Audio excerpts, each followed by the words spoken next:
গৈছে সেইসকল ব্যক্তিক লগ পাই সঁচাকৈ আনন্দিত হৈছোঁ। আৰু বিধায়িকা হিচাপে আচলতে মোৰ দায়িত্ব যে যোৱা সময়ছোৱা গোলাঘাটৰ যিখিনি কাম কাজ আছে তেখেতসকলকো জনোৱা, তেখেতসকলৰ আশীৰ্বাদ লোৱা। আজি সঁচাকৈ আপোনালোকে দেখিছে যে আমাৰ গোলাঘাট সমষ্টিটোৰ বিভিন্ন খণ্ডত প্ৰতিষ্ঠিত হোৱা প্ৰবুদ্ধ লোকসকল আহি উপস্থিত হৈছেহি।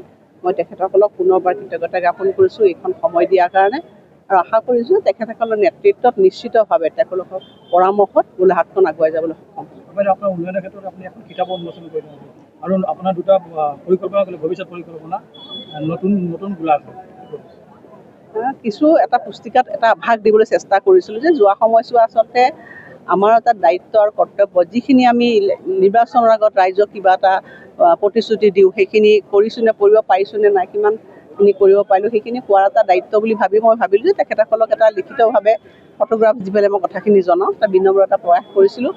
দ্বিতীয়তে মানুহৰ জীৱনত প্ৰতিনিধি হিচাপে বহুত সপোন থাকে, একাংশ সপোন পূৰণ হৈছে আৰু একাংশ যেতিয়া সময় বাঢ়ি যায় আমাৰ কামবিলাকৰ পৰিসৰ বৃদ্ধি হয় বা নতুন নতুন চিন্তা আহে। সেইকাৰণে মই ভাবিছোঁ যে এইখিনি কাম যদি ভৱিষ্যতে কৰিব পাৰোঁ, মই ভাবোঁ যে আমাৰ গোলাঘাটখনক অধিক সমৃদ্ধিশালী কৰিব। পৰৱৰ্তী সময়ত আপুনি গোলাঘাটৰ উদ্যোগিক কথা কৈছে, নিশ্চিতভাৱে কৰিব লাগে, আমি চেষ্টা কৰিম। কাৰণ মুখ্যমন্ত্ৰী ডাঙৰীয়াই বিশেষভাৱে এডভান্টেজ 2.0 প্ৰায় 5 লাখ কোটি টকা কাম কৰিবৰ কাৰণে অসমত বিভিন্ন ধৰণৰ উদ্যোগ প্ৰতিষ্ঠা কৰিছে। ইতিমধ্যে আমাৰ ইয়াতো মিঠানল উদ্যোগ হৈছে বা অন্যান্য ধৰণৰ আহিছে। গতিকে আমাৰ নিশ্চিতভাৱে প্ৰচেষ্টা থাকিব আগন্তুক সময়ছোৱাত আমাৰ চৰকাৰ হ'লে বা বিধায়কসকল হ'লে আমি গোলাঘাটক উদ্যোগীকৰণৰ ক্ষেত্ৰত আৰু কিছু কৰিবৰ কাৰণে চেষ্টা কৰিম। ঠিক আছে।